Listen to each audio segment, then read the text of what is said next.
Que le Seigneur Jésus vous bénisse. Bwana Yesu amebariki.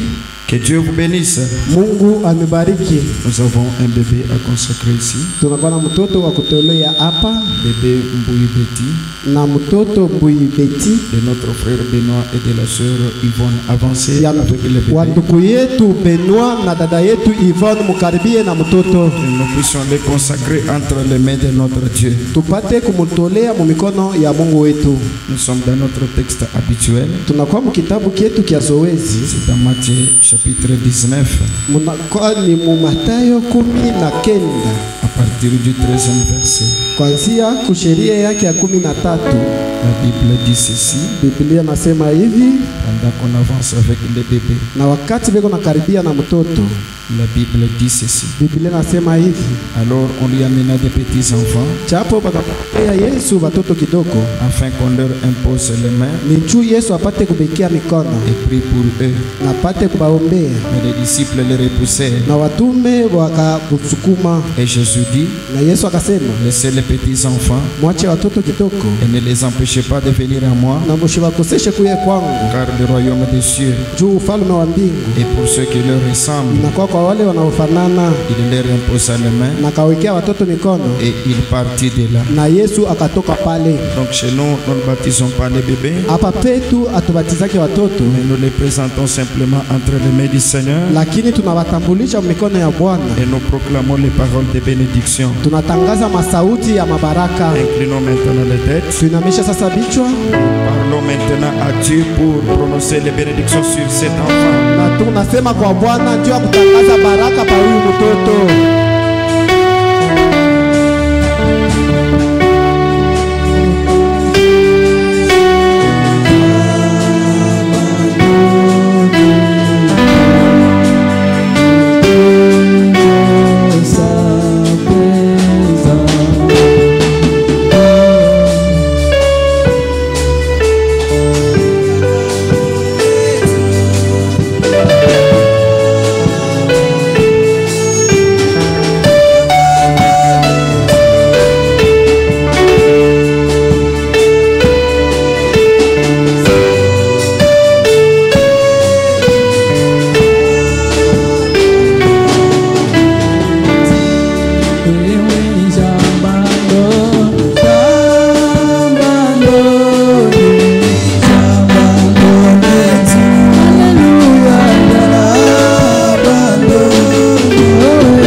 Je vous salue tous ce matin dans le nom précieux de notre Seigneur Jésus. Est-ce que vous êtes dans la joie d'être dans la maison de Dieu ce matin? Alors saluez celui qui est à côté de toi, dites-lui que Dieu vous bénisse. Que Dieu vous bénisse. Amen. Amina. Je vois les doyens qui sont là.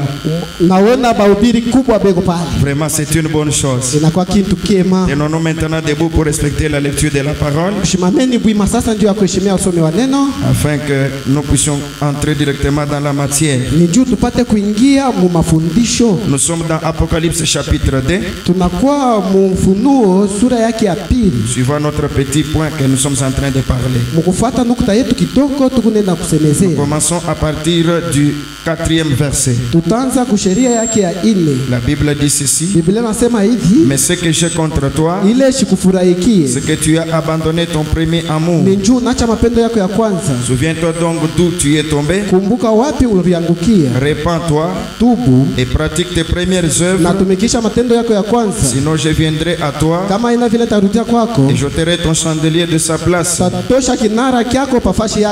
que tu ne te répandes. à moins que tu ne te répandes. Ni kama unatubu. Tu as pourtant ceci. Na unakuwa na hiki. C'est que tu hais les œuvres des Nicolaïtes. Ni kusema unachukia matendo ya Wanikolai. Œuvres que je hais aussi. Na ile matendo mimi nachukia pia. Que celui qui a des oreilles kwa ule anakuwa na mashikio entende ce que l'Esprit dit aux églises. Ashikia kile roho eko naambia kanisa. Celui qui vaincra, kwa ule atashinda, je donnerai à manger de l'arbre de vie nitampatia vyakula kumuti ya uzima qui est dans le paradis de Dieu. Ile inakuwa mu shamba la Edeni ya Mungu. Toujours Apocalypse 2:18. Na tunakuwa paka Ufunuo 19. Écrit à l'ange de l'église de Thyatire. Anjikia malaika wa kanisa ya Thyatire. Voici ce que Dieu le Fils de Dieu. Tazama kile mwana wa Mungu anasema. Celui qui a les yeux comme une flamme de feu. Ule anakuwa na macho kama kimilimili ya moto. Dont les pieds sont semblables à des lérins ardents. Ule anakuwa na mikulu kama vyuma vya shaba. Je connais tes œuvres. Najua matendo yako. Ton amour. Mapendo yako. Ta foi.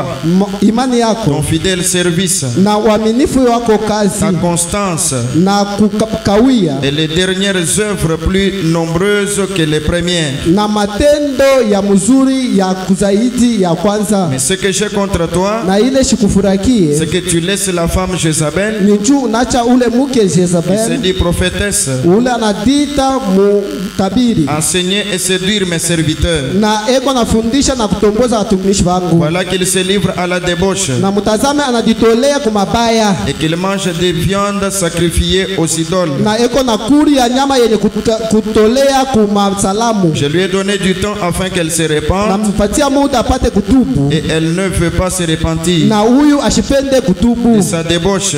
Kwa mabaya na usharati wake. Si je vais la jeter sur un lit. Na hivi nampenda kumtupa pa kitanda. Et envoyer une grande tribulation. Na kutupa mateso kubwa. À ceux qui commettent adultère avec elle. Kwa bale beko natenda usharati na huyu mke. À moins qu'ils se répandent. Na kama banatubu. De leurs œuvres. Kwa matendo yao. Je frapperai de mort ses enfants. Tapika na taua watoto yao. Et toutes les églises connaîtront que je suis celui qui sonde les cœurs et les reins. Na makanisa yote itajua ya kusema mimi ndio mimi nachunguza moyo na mawazo. Et je rendrai à chacun. Na tarudisha kwa kila moja.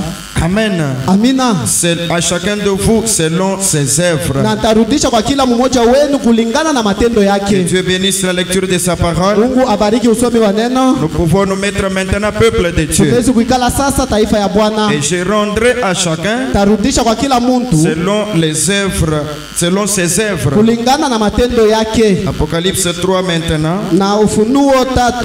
Voici ce que dit celui qui a le 7 étoiles de Dieu et le 7 esprits.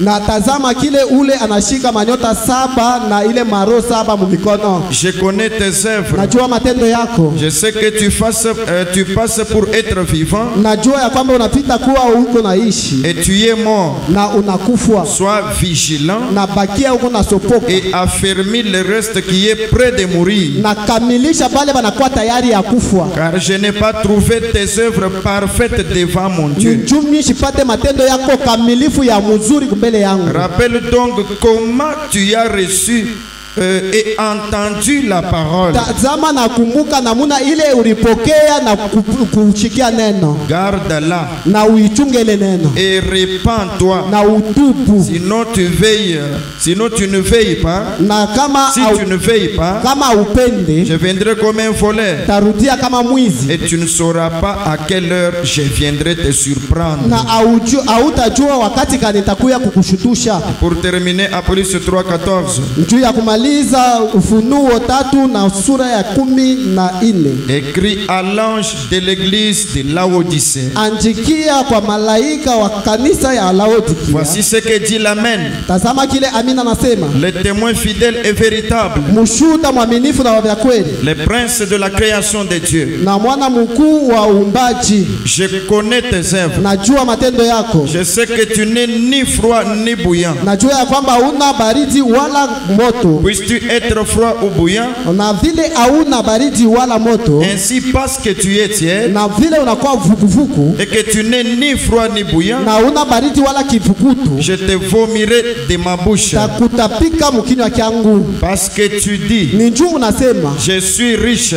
Niko mtajiri. Je me suis enrichi. Ninakuwa na mali mengi. Et je n'ai besoin de rien. Na sina lazima na kintu. Parce que tu ne sais pas. Ninju aujue. Que tu es malheureux. Sema unakuwa munyonge. Misérable. Unakuwa mashaka. Pauvre. Na masikini. Aveugle. Kipofu. Et nu. Na uti. Je te conseille d'acheter de moi de l'or. Na kushudia upate kuuza kwangu mazabu. Éprouvé par le feu. Na uitwange kumoto. Afin que tu deviennes riche. Ninju upate kwa mutajiri. Et des vêtements blancs. Na mavazi mwepe. Afin que tu sois vêtu. Ninju upate kuwa mwenye kuvikwa. Et que la honte de ta nudité ne paraisse pas. Na aya ya utupu yako wala ya uti yako ishonekane. Et un collier pour oindre tes yeux. Na kuwa kupakala macho yako. Afin que tu voies. Ninju upate kuona. Moi, mie, je reprends. Mina beba. Et je châtie. Na mina pika. Tout ce que j'aime. Kwa ule wote mina penda. Aie donc du zèle. Na ule mukuye na bidii. Et répands-toi. Na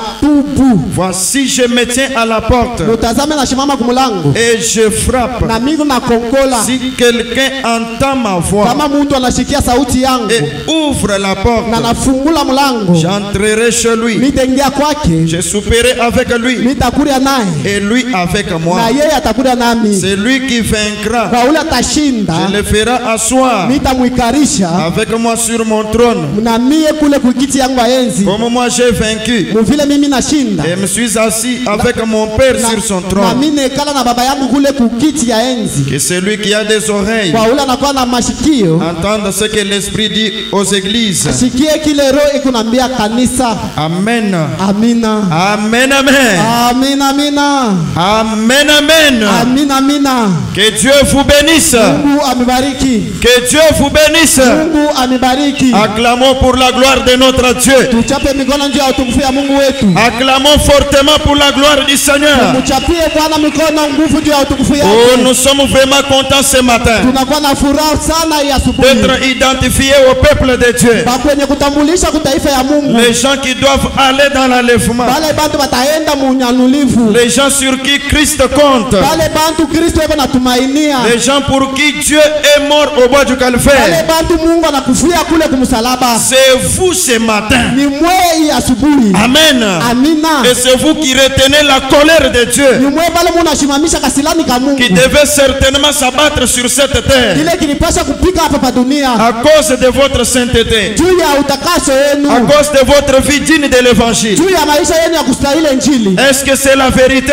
Eti ni ukweli. Alors acclamez d'abord pour vous-même. Hapo mulipike mbele mwe benye mikono. Amen. Amina. Acclamez encore pour le Seigneur Jésus. Mulipike pia Bwana Yesu Kristo mikono. Pour avoir trouvé un sauveur comme Jésus. Juu ya kupata mwokozi kama Yesu Kristo. D'avoir trouvé la grâce qu'il nous a accordée. Ya kupata neema ile alitupewa. De venir ce matin. Ya kuya hii asubuhi. Avec la joie dans notre cœur. Na furaha muro yetu. De trouver quelque chose de sa part. Ya kupata kitu kutokea kwake. Parce que nous avons lu vendredi. Ni njoo tulisoma siku ya Jumamosi. Frère Branham nous a dit. Ndugu Branham atuambia. Que celui qui a quelque chose dans son âme. Kwa ule anakuwa na kitu mnafsi yake. Et quelque chose qui déclare. Na kile kitu kiko natangaza. Au-dedans de lui. Ndani yake. Que Seigneur. Sema Bwana. Je te veux dans mon cœur. Ninakupenda muro yangu. Et frère Branham a dit. Na ndugu Branham asema. Celui qui a ça dans son âme. Ule anakuwa na ile muririo. Cela prouve clairement. Ile nahakikisha ya kusema. Que son nom est dans le livre de vie de l'agneau. Sema jina yake na kwa muuzimu kitabu cha usema cha. Et si nous sommes ici ce matin. Kama tunakuwa hii c'est parce que quelque chose au-dedans de nous. Nous a attiré vers Dieu. Et quelque chose au-dedans de nous. Dit que Seigneur, je te veux. Seigneur, coûte que coûte. Que Satan le veuille ou pas. Que je sois traité de tous les noms. Il faut que nous t'ayons. Il faut que nous puissions t'avoir et que tu sois notre maître et que tu domines sur nous. Alors dites-nous ce que tu veux, que nous puissions être. Amen. C'est pour cela que nous sommes ici, pour découvrir nos défauts, des choses qui ne marchent pas avec la parole, et enlever cela, et non pas nous entêter, mais découvrir cela à partir de la parole, et changer notre vie, et conformer nos vies à la parole de Dieu, et non pas faire que la parole se conforme à nous, mais c'est nous qui devons nous conformer à la parole. Que Dieu vous bénisse. Que Dieu vous bénisse. Nous sommes en train de parler sur applique ton premier amour. Regarde les premiers pas, les premiers ailes que tu avais devant le Seigneur dans les premiers jours que tu es venu au Seigneur, et vois maintenant ce que tu fais maintenant, comment tu agis maintenant par rapport à cela. Alors la Bible dit, tu as abandonné ton premier amour, puisque la Bible avait dit que dans les derniers jours l'amour du plus grand nombre se refroidira. Amen. L'amour quittera les gens. Le frère Branham nous a dit pourquoi les gens ne font pas la parole, pourquoi les gens ne se conforment pas au message. Frère Branham a dit vendredi, parce que les gens sont fatigués. Amen. Parce qu'ils sont fatigués. Pourquoi frère Isaac ne chante pas encore? Parce qu'il est fatigué. Pourquoi les vases ne travaillent plus? Parce qu'ils sont fatigués. Pourquoi les ministres sont maintenant capricieux? Parce qu'ils sont fatigués. Pourquoi les pasteurs ne prêchent plus convenablement? Parce qu'ils sont fatigués. Parce que nous avons les frères Branham, qu'un certain pasteur, il a abandonné le service de Dieu. Il a dit à frère Branham, oh William Branham, je ne sers plus le Seigneur. Amen. Pourquoi ça? Parce qu'ils sont fatigués. Amen. Et frère Branham a dit, pourquoi ils font encore ça? Parce que leur réveil est éteint. Amen. Frère Branham va nous dire aujourd'hui pourquoi les gens viennent en retard. Pourquoi ils ne sont pas encore enthousiasmés? Frère Branham a dit, parce qu'ils ne croient pas que Jésus revient bientôt. C'est pourquoi ils font ça. On peut prêcher, on peut parler. Venez au cours de la semaine, écoutez la parole, mais au cours de la semaine ils ne viennent pas. Pourquoi frère Branham? Parce que quand ils ne viennent pas, ils veulent dire que Jésus ne revient pas bientôt. Amen. Amen. Et ce jour-là, nous avons les frères Branham. Au cours de la semaine toujours, frère Branham a dit, tous les gens qui s'absentent de l'église, ils ne sont pas quoi? Amen. Ils ne sont pas quoi?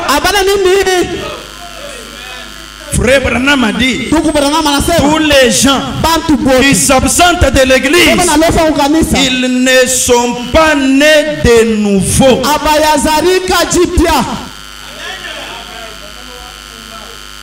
Alléluia. Alléluia. Mais moi je peux m'absenter. Et je dis que je suis né de nouveau. Mais frère Branham, lui, il est la seule bouche autorisée.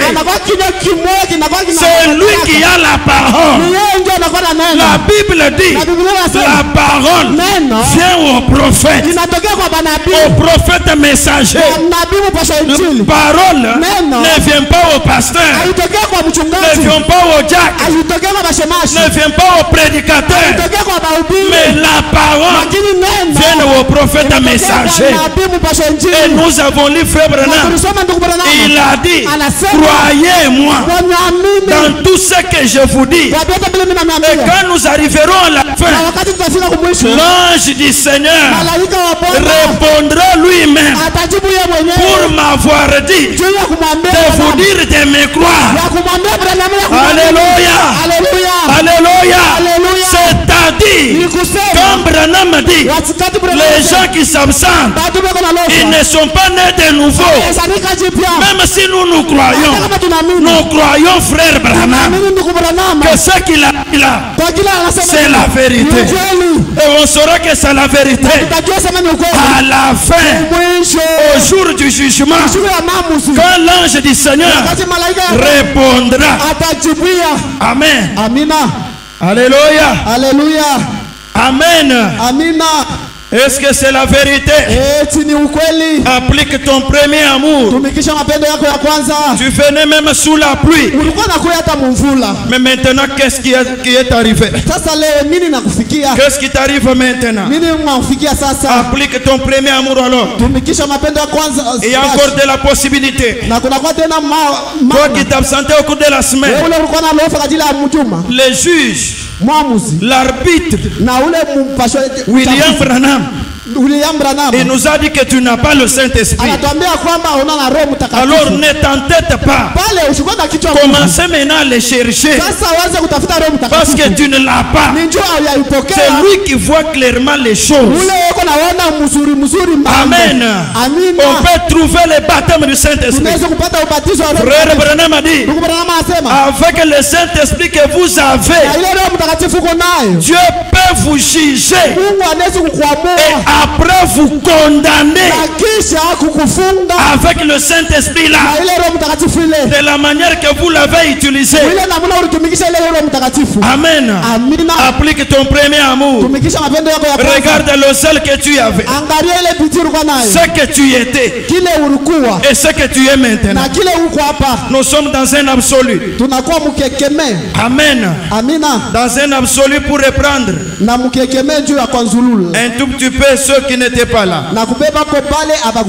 Frère Branham a dit ceci. Un absolu. Prêché le 4 mars 63. Mais bien aimé, écoutez attentivement. Évitez le va-et-vient. Évitez la sortie. Évitez tout ce qui n'est pas conforme à la parole. Et surtout à cet ainsi dit le Seigneur que Dieu nous a donné. Respectez cela. Frère Branham a dit ceci. Un absolu. 4, 3, 63. Je lis au paragraphe 106 et 107. Frère Branham a dit ceci. C'est comme ce que j'ai entendu l'un des ministres dire. Il y a un moment. Il a dit quoi? Il a dit ceci. Il allait crier à Dieu pendant toute la nuit. Maintenant frère Branham a dit la nuit aujourd'hui. Voilà. La nuit, les ennuis aujourd'hui. Frère Branham a dit, c'est quoi? C'est que les gens se relâchent. Les gens qui étaient forts, qui étaient enthousiasmés, qui venaient jour et nuit, les gens qui priaient correctement, qui gardaient l'esprit de Dieu. Mais aujourd'hui, qu'est-ce qui leur arrive? Ils se relâchent. Amen. Les serviteurs se relâchent. Les frères et sœurs se relâchent. Ils s'absentent, ils ne sentent rien. Ils font le péché, ils ne sentent rien. Ils se relâchent. Frère Branham a dit, la nuit aujourd'hui, c'est que les gens se relâchent. Ils sont fatigués. Les gens sont fatigués. Depuis que j'ai chanté pour Dieu, Qu'est-ce que j'ai trouvé? Et il est fatigué. Depuis que j'ai commencé à prier, qu'est-ce que j'ai trouvé? Et il est fatigué. Depuis que je prêche, c'est alors que les problèmes viennent vers moi. Alors je suis fatigué. C'est ça les troubles aujourd'hui. Les croyants sont fatigués. Les prédicateurs sont fatigués. Et ils se relâchent. Ils abandonnent la chose. Et Dieu se demande pourquoi il arrive ainsi. Pourquoi mon peuple fait ça? Ils sont fatigués. Ils sont plongés dans la torpeur. Amen. Dans les somnolences, dans l'engourdissement de l'esprit. C'est que c'est lui qui est fatigué là. Il est atteint par l'amnésie spirituelle. Amen. C'est que les démons du sommeil sont sur lui. Les sommeils spirituels, et ils sont sur lui. C'est ainsi qu'il est fatigué. C'est ainsi qu'il se relâche. Continue. C'est à peine s'ils peuvent même rester dans une réunion de 10 minutes. Vous allez voir ici, Frère Branham a dit, c'est très difficile pour qu'il reste dans l'église pendant 10 minutes. Alors vous regardez à la porte, vous verrez si Frère Branham est prophète ou pas. Ils vont commencer à sortir. Amen. Pour boire de l'eau, pour manger les biscuits et être distrait là dehors. Pourquoi ça? Ils ont l'amnésie spirituelle. Ils sont fatigués de rester dans un hangar surchauffé, adorer un Dieu qui d'après eux ne répondent pas selon eux. Amen. Ils ne peuvent pas supporter 10 minutes. Commencez tellement à regarder cette porte-là. Vous verrez que Frère Branham a raison. Disons Amen. Amen, amen. Frère Branham a raison. Disons d'abord que Frère Branham a raison. Ils ne peuvent pas supporter 10 minutes. Ils vont dire qu'il fait chaud, que les enfants pleurent. Il y a ceci. Je vais changer les enfants. Ils sortent 50 minutes.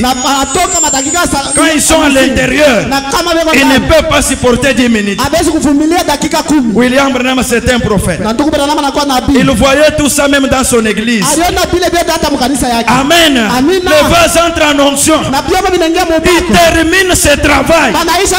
Ils sortent dehors pour aller boire et rester dehors, commencer à causer. Amen. C'est quoi ça? L'engourdissement spirituel. Les chantres chantent.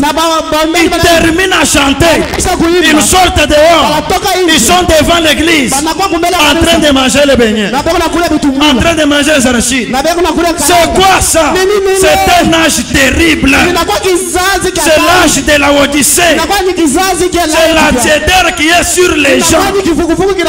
Les gens ne savent pas ce qu'ils sont venus chercher.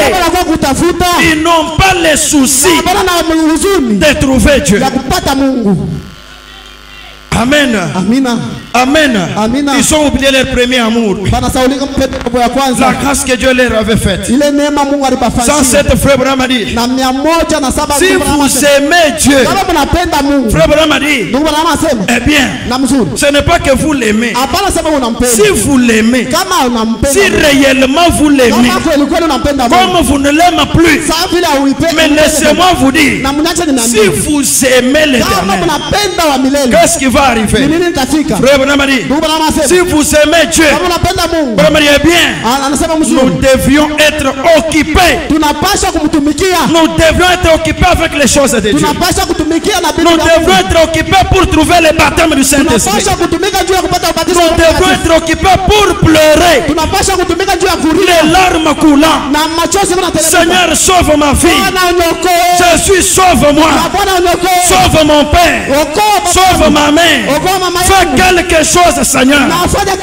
Mais comme nous ne l'aimons pas, c'est pourquoi on n'est pas occupé. Amen. Frère Branham a dit ceci. Nous devrions être occupés. Cela devrait être nos espoirs. Dieu devait être notre espoir. L'amour de Dieu devait être notre espoir. Cela devrait être nos désirs. Nous devrions aimer Christ avec tout ce qu'il y a en nous. Amen. Qu'est-ce que Dieu cherche? Que l'amour revienne en vous. L'amour pour aimer Christ avec tout ce qu'il y a en vous. Non pas aimer une partie, mais l'aimer totalement. Amen. Comment toi tu aimes Dieu? Dieu te donne l'argent à partir d'ici, mais tu cherches une parcelle à mousson. Et après, quand tu n'as pas le transport, tu dis, papa, c'est parce que je n'ai pas les transports. Ça, ce n'est pas l'amour. Frère Branham a dit, vos actes prouvent ce que vous êtes. Amen. Amen, amen. Frère Branham continue. Il dit ceci. Cela devrait être notre espoir. Aimer Christ avec tout ce que nous sommes. Comment quelqu'un aime Christ? Mais il va très loin. Il était tout près ici. Il quitte, il va très loin. Maintenant il commence à poser des problèmes. Que la distance que j'ai, ça ce n'est pas l'amour. Jésus regarde ça. Vous ne l'aimez pas. Parce que frère Branham a dit, comme moi William Branham, je quittais Jeffersonville pour aller en Arizona. Les croyants suivaient frère Branham en Arizona. Quand ils retournent à Jeffersonville, ils partent à Jeffersonville. Ils étaient tout autour du don. Amen. Amen, amen. Mais aujourd'hui, Dieu est ici. Mais nous allons très loin.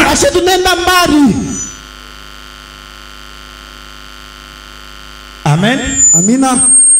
Chers, disons Amen. Disons encore Amen.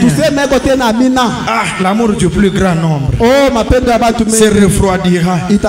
Frère Branham a dit, nous sommes très paresseux. Je lis frère Branham au paragraphe 117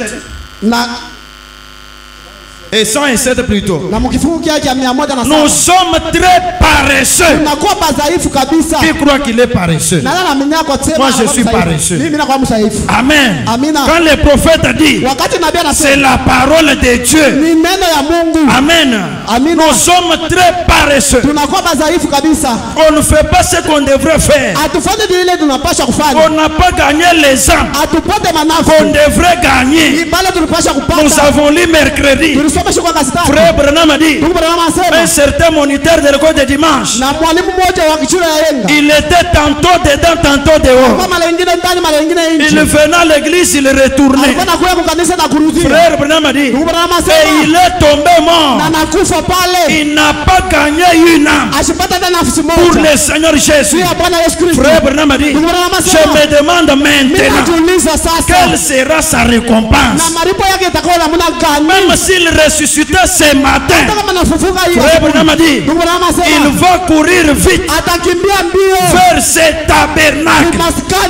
Et il me dira, mon garçon, je suis prêt. Dès la semaine prochaine, je gagnerai les âmes pour Dieu. Amen. Je gagnerai les âmes pour Dieu. Pour les ministres que nous avons, ils vont gagner les âmes pour Christ. Est-ce que c'est la vérité? Amen. Amen. Il y a des âmes dans les quartiers où vous êtes. Il y a des âmes au marché. Il y a des âmes dans les bus. Mais je vois les dénominationnels prêcher dans les bus. Amen. Amen. Mais nos ministères que Dieu nous a donnés ne peuvent pas évangéliser dans ces quartiers et amener des âmes à Jésus. Sauf frère Christian. Amen. Lui évangélise comme ça. Amen. Que Dieu vous bénisse. Mais le ministère des autres, il garde ça.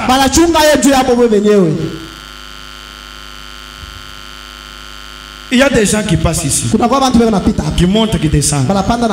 Mais si quelque chose brûle, il faut l'arrêter et l'amener ici. Amen. Amen. Il faut arrêter. Quelqu'un qu'on ne connaît pas, qui ne connaît pas les messages, qui n'a jamais entendu parler de Christ. Et frère Enoch l'arrête. Il commence à causer avec lui. Il cause avec lui. Et il l'amène à Jésus. Voilà la chose. Voilà l'amour envers Christ. Frère Branham continue. Nous sommes très paresseux. Nous sommes très indifférents. Même ce que nous disons ici, que Dieu fasse grâce à nos ministres ici, de commencer ça demain et de gagner les âmes, de nous les amener ici et nous allons les baptiser. Frère Branham a dit, nous sommes indifférents. Même si on dit ça, nous serons indifférents. Que Dieu vous bénisse. Que Dieu vous bénisse. Nous sommes indifférents. L'église est indifférente. Qu'as-tu déjà gagné depuis que vous êtes venu à Christ? Dans un prophète qui rougit, Frère Branham a dit dans cette prédication, je pense au paragraphe 34 si je ne me trompe pas, Frère Branham a dit, si vous êtes chrétien et que vous ne gagnez pas une âme pour le Seigneur Jésus, vous êtes stérile. Amen. Si la femme naturelle qui ne donne pas des enfants fait la honte de son mari, mais qu'en est-il maintenant de la femme spirituelle qui ne donne pas les enfants? C'est que son mari n'a pas de semence. Amen. C'est que nous sommes des chrétiens indifférents qui n'ont pas de semences, stériles. À quoi servent des chrétiens stériles?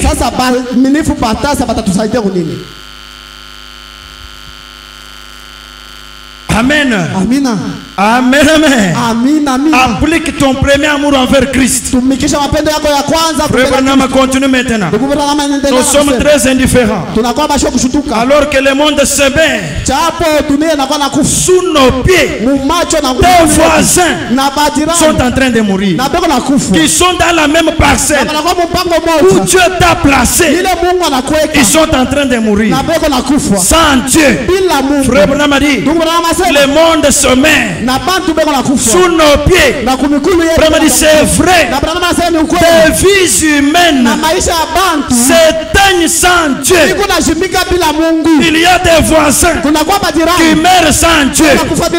Il y a des gens qui sont dans ce quartier qui meurent sans Dieu. Frère Branham dit, et nous pendant que les autres meurent sans Dieu. Et nous sommes très indifférents. Amen. Ça ne nous dit rien. Quand on amène quelqu'un à la mort, sans Dieu, on l'amène rasta. On l'amène comme cela. Il n'a pas de Dieu. Nous sommes indifférents. Frère Branham dit, tant que nous sommes membres d'une église, nous pensons que c'est tout ce qui importe. Non, ce n'est pas cela. Frère Branham dit encore ceci. Amen.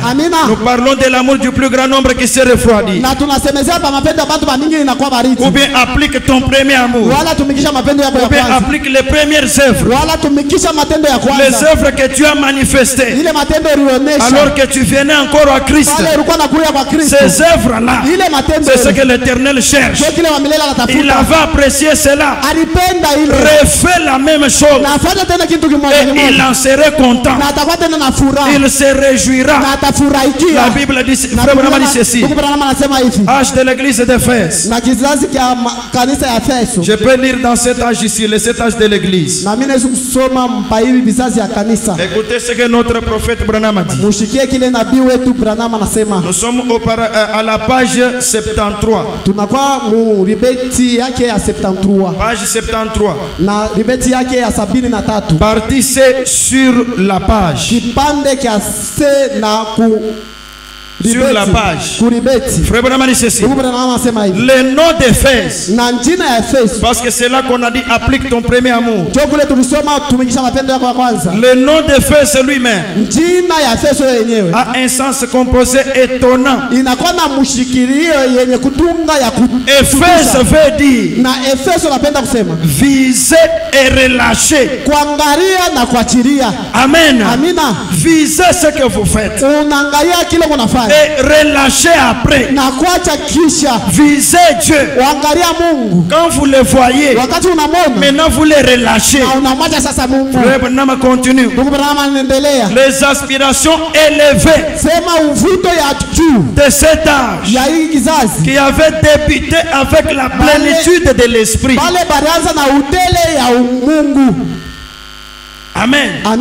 Cet âge ici a commencé avec la plénitude de l'esprit, avec la manifestation du Saint-Esprit, avec les miracles et les prodiges. Et Dieu était parmi ces gens. Il y avait des visions partout. Comme dans notre église ici, Dieu manifestait la même chose. Et les gens étaient contents. Les croyants étaient contents. Maintenant, Frère Branham dit ceci. Cet âge d'Éphèse a commencé de la même manière, avec la plénitude de l'esprit. Maintenant, qu'est-ce qu'ils ont fait? Avec la plénitude de l'esprit, la profondeur de Dieu par laquelle il visait la vocation céleste de Dieu. Chaque personne cherchait le Saint-Esprit, cherchait la vie éternelle. Dans cet âge, chaque personne voulait aller très loin avec Dieu. Il cherchait la marche plus intime avec Dieu. Dans cet âge de la Odyssée, chacun avait très bien commencé. Toi aussi, mon frère, tu as très bien commencé. Scellé par la parole, scellé par Christ. Mais maintenant que tu l'arrivais, Frère Branham a dit Amen, amen. Regarde celui qui dort à côté de toi. Regarde celui qui dort. Les Philistins sont sur lui. Amen. Les Philistins sont sur lui. C'est parce qu'il n'a pas l'amour de Dieu. Celui qui a l'amour de Dieu, il ne peut pas dormir à quelques 20 minutes. Parce que frère Branham nous a dit, ils ne peuvent pas supporter 10 minutes. Mais nous sommes dans moins de 20 minutes du début. Et les autres dorment. Regardez celui qui est à côté de toi. Et comprenez que celui-ci est tombé dans la torpeur. Amen. Et donne-lui une natte à côté de toi là qui le donne. Amen. Je vais commencer à le réveiller à partir de la chair. Pour que vous puissiez comprendre qu'il a la torpeur. Moi je vais le réveiller. Ne vous en faites pas. J'ai été encore huissier. Je vais vous réveiller. Amen. Quand je vous réveille, les gens voient déjà l'esprit qui est sur vous. La torpeur, la somnolence spirituelle. Mais toi tu manifestes cela même dans les naturels. Donc la somnolence faite chair. Amen. Or dans les actes du Saint-Esprit, frère Branham a dit, quand on a parlé, Satan n'a pas bougé de son lit. Il dormait. Il n'a pas bougé de son lit. Satan dormait toujours. Il s'est réveillé seulement quand on a fait un miracle. Seulement la guérison. Satan se réveille. Mais quand on prêche la parole, il est endormi. C'est ce que frère Branham a dit. Dans les actes du Saint-Esprit, il dit cela. Maintenant quand on donne la parole ce matin, vérifiez qui dort. C'est Satan. Voilà. Amen. Frère Branham a dit, l'âge des fesses avait commencé bien avec la plénitude de l'esprit, avec les dons spirituels, avec l'esprit du Seigneur dans sa plénitude, avec les miracles. Et Dieu était content. Comme El Shaddai Tabernacle a commencé avec l'esprit, et Dieu était content. Et les miracles s'opéraient ici. Amen. Amen. Il y a beaucoup de gens ici que Dieu a guéri, qui devaient mourir, mais par sa main il les a touchés et ils sont en vie ce matin. Il y a des gens ici qui n'avaient pas d'enfants et Dieu les a touchés et ils ont des enfants maintenant. Il y a des gens ici, amen, amen, qui n'avaient pas Dieu et Dieu les a touchés. Ils ont reçu le baptême du Saint-Esprit. El Shaddai Tabernacle a commencé avec l'Esprit, avec la manifestation, avec le Saint-Esprit. Et chaque personne venait à temps parce qu'il s'attendait à trouver quelque chose de la part de Dieu. Ils ont commencé bien. Ils ont commencé bien. Le serviteur, 30 à 40 minutes, ils étaient dans l'auditoire et Dieu donnait des conduites. Faites ça, faites cela. Et on les faisait. Et les croyants étaient là dehors, attendant, zélant, assoiffés d'entrer dans la présence de Dieu. Vous avez commencé bien. Mais l'Éternel dit, ce que j'ai contre toi, El Shaddai Tabernacle, c'est que tu as abandonné tes premières œuvres. Tu as abandonné ton premier amour. Pourquoi ça? Parce que tu es fatigué. Parce que tu dis que je suis riche. J'ai la voiture. J'ai les prados. J'ai une maison. J'ai déjà les enfants. J'ai déjà mon mari. J'ai déjà ma femme. Je n'ai besoin de rien. Je mange 3 fois par jour. Il n'y a rien que je cherche. Mais l'Éternel dit, ce que j'ai contre toi, la manière que tu as commencé, avec Dieu, avec la crainte de Dieu, avec la prière, avec les jeunes prières, tu as abandonné ça. Reprends cette nature Reprends ses œuvres et je serai content. Mais écoute, sache bien que si tu ne prends pas ça, je viendrai chez toi. J'ôterai ton chandelier de sa place. Amen. Amen. Quand le chandelier est ôté, ça n'est fini. L'église tombe dans une dénomination. L'église tombe. Et quand l'église tombe dans la dénomination, vérifiez toute la Bible. Frère Branham a dit, quand l'église tombe, elle ne se relèvera jamais. Elle restera comme ça. Amen. C'est pourquoi je vous préviens. Vous avez bien commencé avec la crainte de Dieu. Quand Dieu t'a donné des conduites, tu as accepté ça. On faisait cela pour toi, pour que tu trouves l'enfant. Quand tu as trouvé l'enfant, maintenant, tu n'acceptes plus les conduites. Tu ne vois plus encore les rochers. Tu es devenu maintenant maître. Tu prenais toutes ces conduites quand tu avais besoin de l'argent. Quand Dieu t'a donné l'argent, tu es maintenant en veste. Tu es maintenant bien assis. Et tu as honte de rouler par terre. Et Dieu dit que dès l'arrivée, reprends tes premières œuvres. Auparavant là, tu m'obéissais. Quand j'ai parlé, tu écoutais. Mais à cause d'une maison, tu ne m'écoutes plus.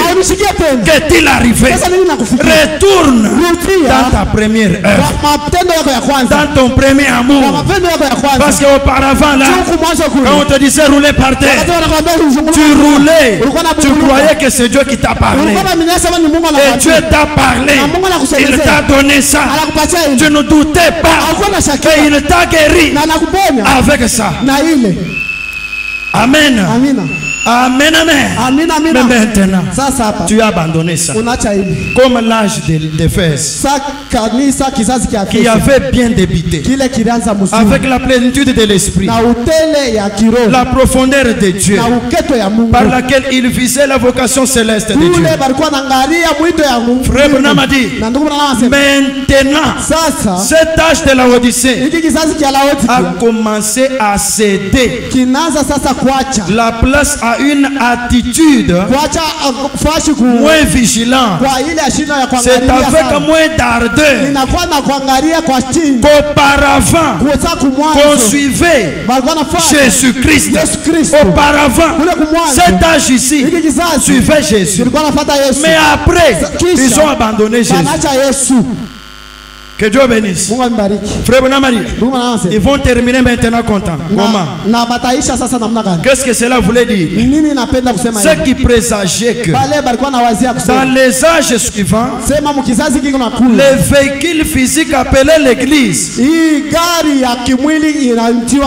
allaient sombrer dans l'horreur. Amen. Dans l'horreur de la profondeur de Satan.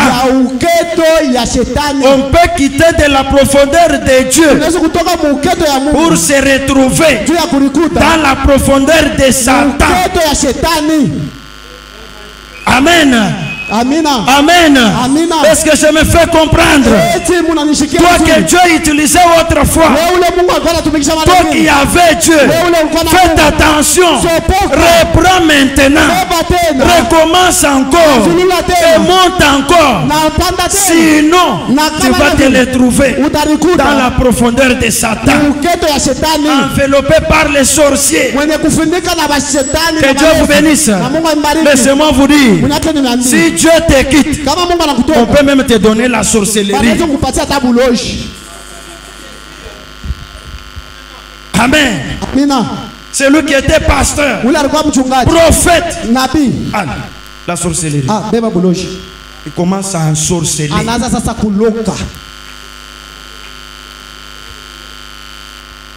Et on te livre même. Amen. Amen. Quelqu'un qui a Dieu ici, qui voit Dieu, qui est monté avec Dieu, mais qui abandonne Dieu, il tombe dans la profondeur de Satan. C'est-à-dire, il peut trouver la sorcellerie. Encore un grand homme, mais sorcier. Où sont les sorciers ici?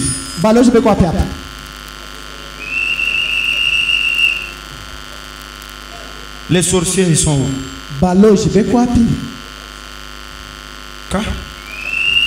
Les sorciers ne sont pas là. Du côté de celle qui est sorcière.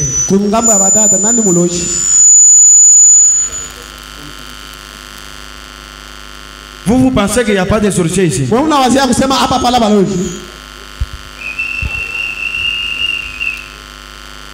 Amen. Amina. Les sorciers sont nos amis sur cette terre, mais ils n'iront pas au ciel. Que Dieu vous bénisse. Que Dieu vous bénisse. Ils n'iront pas au ciel. Frère Branham a dit ceci. Nous continuons là à la dit. L'âge d'Éphèse lui avait offert les meilleurs de Dieu.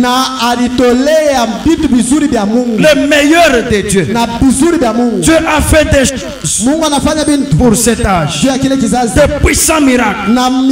Des prodiges. Les gens qui se tenaient debout, qui devaient mourir, mais qui ont été guéris. Amen.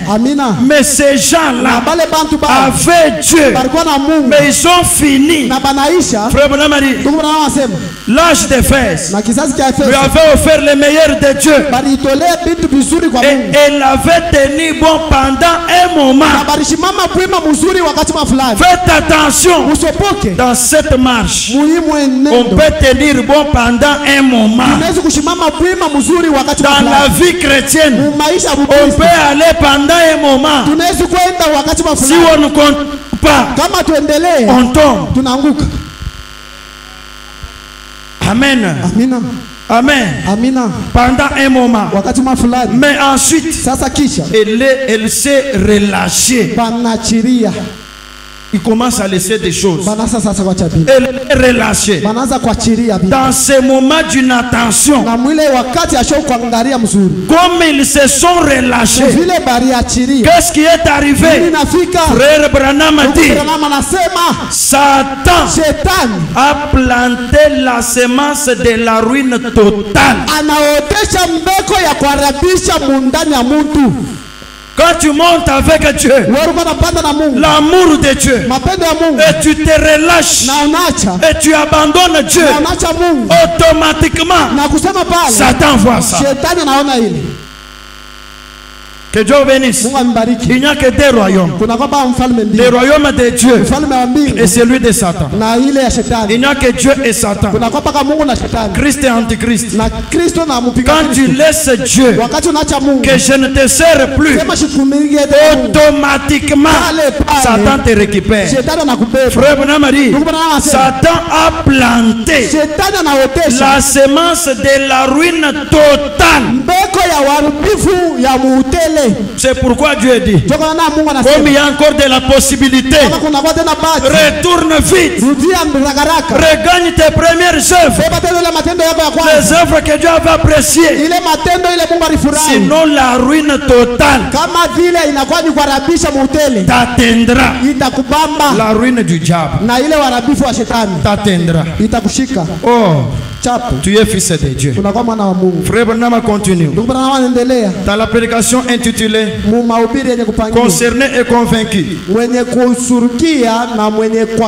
Prêché le 10 juin 62 et Frère Branham a dit ceci. Amen. Qu'est-ce que notre précieux prophète a dit? Nous parlons de applique ton premier amour. Convaincu puis concerné. Concerné et convaincu. Prêcher le 10 6 62 et 662. Prenons maintenant le point 65. Na tunabeba nukuta yake ya 65. Frère Branham a dit, Ndugu Branham anasema, réveillez celui qui dort à côté de toi. umlamushe yule uko nalala Il kumpembeni ne yako. peut pas déjà supporter 35 minutes. Hashezi kuvumilia madakika 35. Frère Branham a dit, Ndugu Branham anasema, eh bien, na mzuri, comme nous le savons, sasa vile tunaijua et nous le savons tous, na tunajua sisi wote, que nous connaissons maintenant. sema tunajua sasa, Nous connaissons quoi? tunajua nini? Un grand refroidissement Sema baridi mwa mkubwa à travers la nation. na kupitia ulimwengu. Il y a le froid Kuna kwa baridi sur toute la nation maintenant. ulimwengu wote sasa hapa, Et nous connaissons ça. na tunajua hii. Les gens sont refroidis. Na batu banakuwa baridi, Les pasteurs refroidis. bachungaji bakufunga, Les ministres refroidis. bashonjili ba Les baridi, vases refroidis. bya baridi, Les refroidis. na maimbaji ba baridi, Toute l'église refroidie. kanisa yote baridi, Sur toute la nation. na umbi wote. Frère Branham a dit, Ndugu Branham anasema, quand j'ai commencé,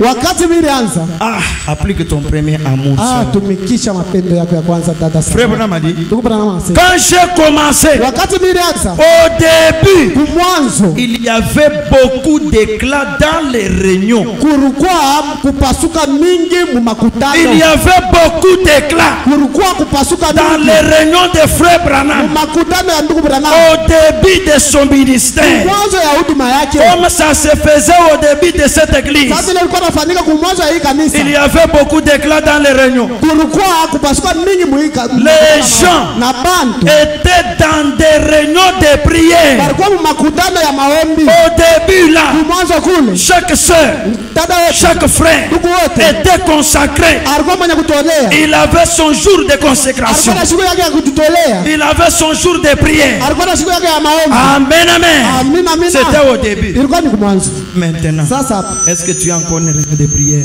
eti unakuwa tena na siku ya kujitolea. Mon frère, ton jour de consécration, c'est quel jour? Siku yako ya kujitolea ni siku gani?